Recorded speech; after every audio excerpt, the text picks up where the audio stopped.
오늘 이 새벽에 하나님께서 우리에게 주시는 하나님 말씀은 사무엘하 18장 19절에서 33절까지 말씀, 저와 여러분이 한 절씩 교독합니다. 사독의 아들 아히마아스가 이르되, 청하건대 내가 빨리 왕에게 가서 여호와께서 왕의 원수 갚아주신 소식을 전하게 하소서.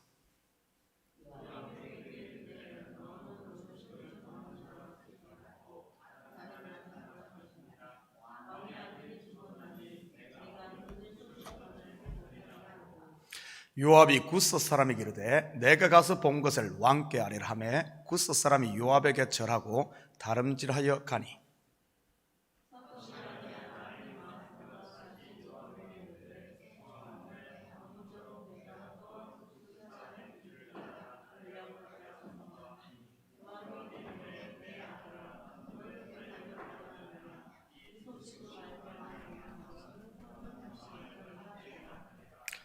그가 한사코 달려가겠노라 하는지라 요압이 이르되 그리하라 하니, 아히마아스가 들길로 다름질하여 구스 사람보다 앞질러 가니라.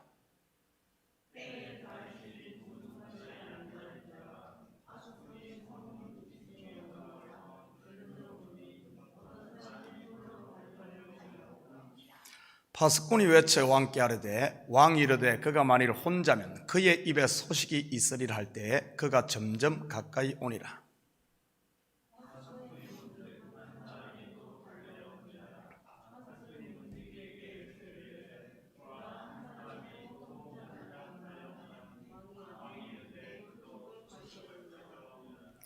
파수꾼이 이르되 내가 보기에는 앞선 사람의 다름질이 사독의 아들 아히마아스의 다름질과 같으니이다 하니, 왕이 이르되 그는 좋은 사람이니 좋은 소식을 가져오느니라 하니라.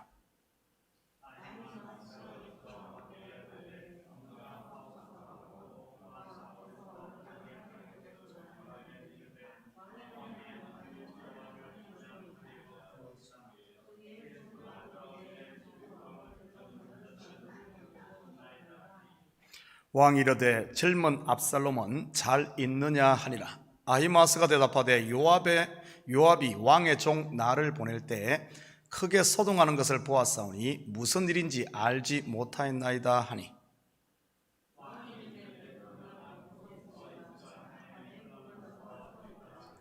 구스 사람이 이르러 말하되 내 주 왕께 아뢰를 소식이 있나이다. 여호와께서 오늘 왕을 대적하던 모든 원수를 갚으셨나이다 하니,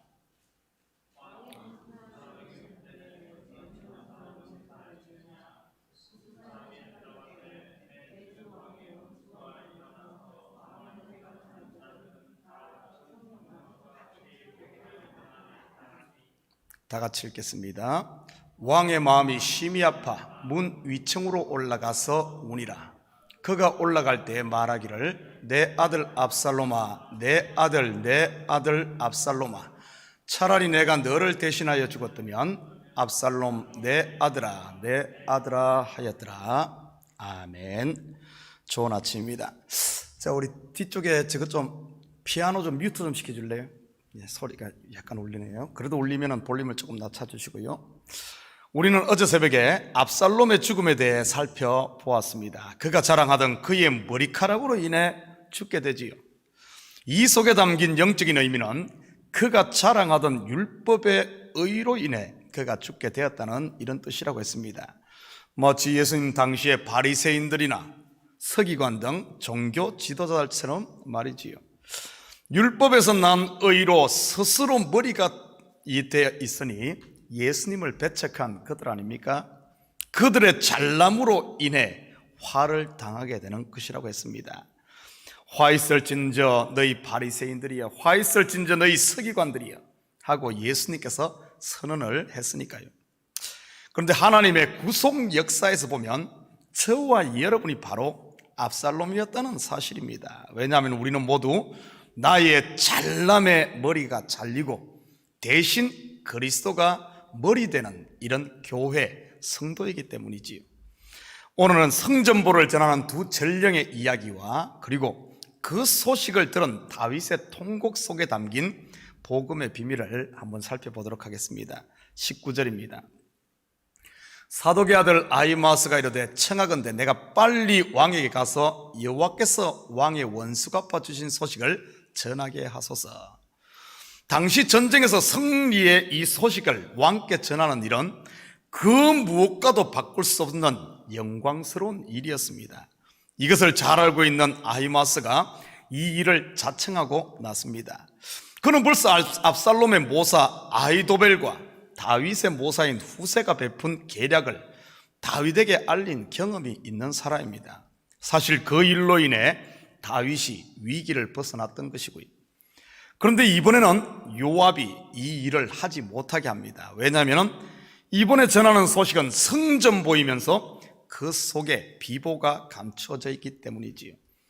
압살롬을 죽이지 말라는 왕의 명령을 어기고 요압이 그를 죽였으니까요. 자칫 잘못했다가는 성전보를 전하다가 죽임을 당할 수도 있기 때문입니다. 대신 요압은 구스 사람에게 이 소식을 전하게 하지요. 구스는 아프리카 대륙에 있는 나라로 그는 이방인이었습니다. 그가 다름질하여 가자 아히마아스가 다시 요압에게 간절히 청합니다. 그러자 요압도 어쩔 수 없이 허락을 하고 그가 구스 사람을 앞질러 성전의 소식을 왕께 전합니다. 29절입니다. 왕이 이르되 젊은 압살롬은 잘 있느냐 하니라. 아히마아스가 대답하되 요압이 왕의 종 나를 보낼 때 크게 소동하는 것을 보았사오니 무슨 일인지 알지 못하였나이다 하니. 뭔가 좀 이상하지 않습니까? 전쟁에서 승리했다는 보고에 왕이 반란군의 적장인 압살롬의 안부를 묻고 있으니 말이지요. 성전보를 전한 이 전령이 시험 들지 않겠습니까? 아무리 압살롬이 왕의 아들이라고 하지만 수많은 사람들이 압살롬으로 인해 죽었는데 아들 걱정만 하고 있으니 말이지요. 이스라엘의 왕 다윗이 레임덕으로 인해 백성을 돌보지 않아서 그럴까요? 세상의 통치자들이 그러지 않습니까? 처음에는 국민을 위해 의욕을 가지고 시작을 하지만 나중에는 자기 호주머니 챙기기 바쁘듯이 말이지. 그런 것이 아니라면 다윗의 압살롬을 향한 사랑은 무엇을 말하고자 이 성경에 이렇게 기록하고 있을까요? 자기가 왕이 되겠다고 아버지를 죽이려고 하는 이 후레자식이 뭐가 좋다고 말이지.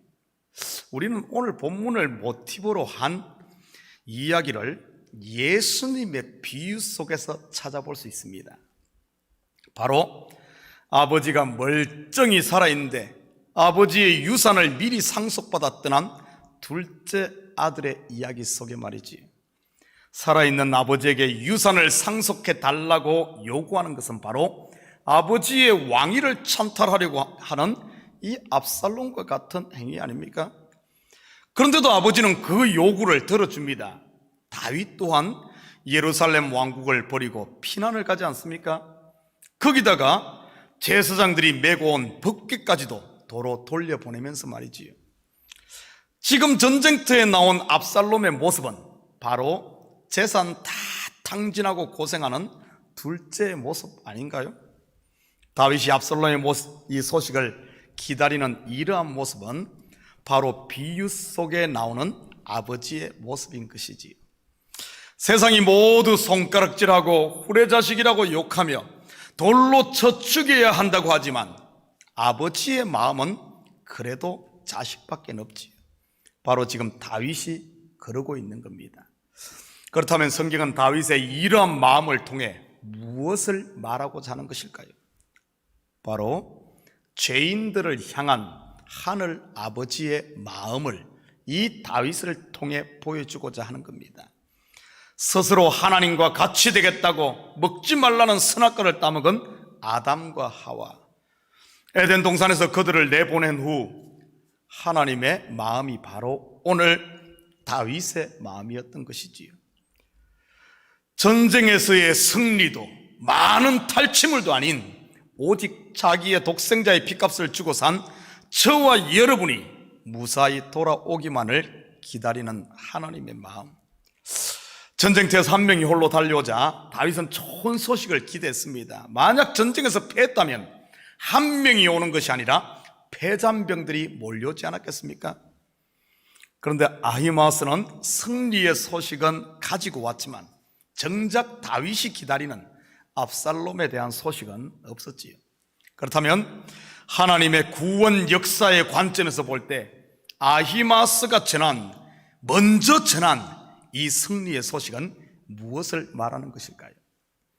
겉으로 보기에는 승리의 소식인데 다윗에게는 전혀 기쁨을 주지 못하는 소식 말이지요. 아히마스는 제사장 사독의 아들로서 이는 곧 율법으로 말미암는 소식을 말하는 것입니다. 율법으로 아무리 승리를 한들 하나님이 기뻐할까요? 그것은 죄만 드러날 뿐이지요. 그 소식만으로 어떻게 하나님을 기쁘시게 할 수 있겠습니까? 그렇다면 하나님의 마음을 흡족해 할 소식은 무엇일까요?